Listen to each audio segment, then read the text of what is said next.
Bienvenue à tous. Aujourd'hui, nous allons parler à cause de la destination polonaise française. Et pour vous parler de ce bel endroit, il faut garder l'esprit qu'il s'agit d'une communauté française d'outre-mer, située en océan 10 au sud de l'océan Pacifique. Il est composé de 118 îles et un atoll, dont 67 sont habités. Parce que c'est un endroit avec de nombreuses îles, sa plus grande puissance de logement est le tourisme et ces derniers années. Il a montré une augmentation de logement dans des maisons dotées au lieu d'hôtels de luxe. Je conseille souvent lors de votre arrivée de prendre une Airbnb, par exemple en centre-ville, pour étudier la chose. Si vous avez déjà par avance où vous allez habiter, vous pouvez d'ores et déjà ajuster vos recherches en fonction. La Polynésie française vient toujours à l'esprit pour ses stations balnéaires construites sur un bleu azur. Eh bien, je dois dire que ce type de logement, en plus d'être irréel, est très cher et pas particulièrement durable. Les hébergements les plus courants et les plus recommandés en Polynésie française sont les maisons d'hôtel.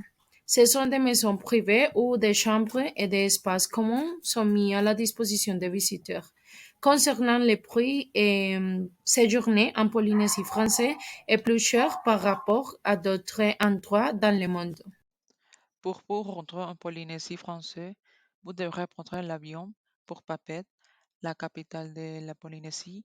Une fois sur place, vous disposerez de plusieurs moyens de transport pour vous déplacer entre les îles.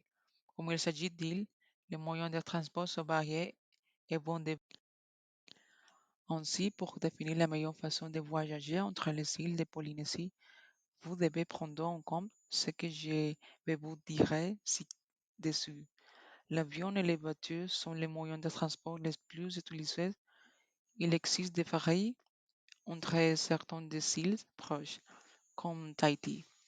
Mais en général, les moyens les plus pratiques et les plus rapides de se déplacer entre les archipels et l'intérieur de ceux-ci est l'avion. La compagnie aérienne de la Polynésie française est Air Tahiti qui assure plusieurs liaisons et passages entre les archipels et vend des voitures, avions, scooters, les voitures, les canoës et les bicyclettes. Une fois à l'intérieur des îles, il est recommandé d'utiliser les services locaux pour un service moins cher. Air Tahiti propose des vols vers la plupart des îles principales ou des parcs de Papeete et des forfaits, tout aussi bon marché.